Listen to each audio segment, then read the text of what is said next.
શ્રીમદ ભગવદ્ ગીતા અધ્યાય 14 ગુણત્રય વિભાગ યોગ શ્લોક 13-14નું પઠન કરીએ, પછી તેનો અર્થ સમજીએ. શ્લોક 13. પ્રકાશો પ્રવૃત્તિશ્ચ પ્રમાદો મોહ એવ ચ તમસ્યેતાનિ જાયન્તે વિવૃદ્ધે કુરુ નંદન.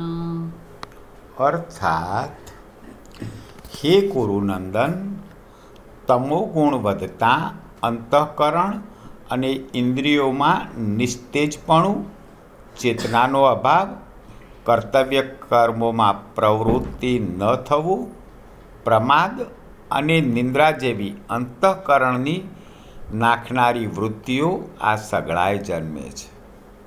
તો ભગવાન શ્રી કૃષ્ણ અર્જુનને કહે છે કે હે કુરુનંદન, તમોગુણ વધે તો ઇન્દ્રિયોમાં નિસ્તેજપણું આવે છે, ચેતનાનો અભાવ થાય છે, પ્રવૃત્તિઓ નથી થતી, પ્રમાદ અને નિંદ્રા જેવી અંતઃકરણની પ્રવૃત્તિઓનો જન્મ થાય છે.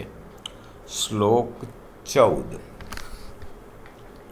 યદા સત્વે પ્રબુદ્ધે તુ પ્રલયં યાન્તિ દેહભૃત તદુત્તમ વિદામ લોકાન અમલાન પ્રતિપદ્ધતે. અર્થાત, જ્યારે સત્વગુણ વધ્યો હોય ત્યારે આ માણસ મૃત્યુ પામે છે, તો ઉત્તમ કર્મ કરનારાઓના નિર્મળ દિવ્ય સ્વર્ગ આદિ લોકોને પામે છે. તો ભગવાન કહે છે કે જ્યારે સત્વગુણ વધ્યો હોય એવા સમયે માનવનું મૃત્યુ થાય તો એ દિવ્ય સ્વર્ગ પામે છે. જય શ્રી કૃષ્ણ.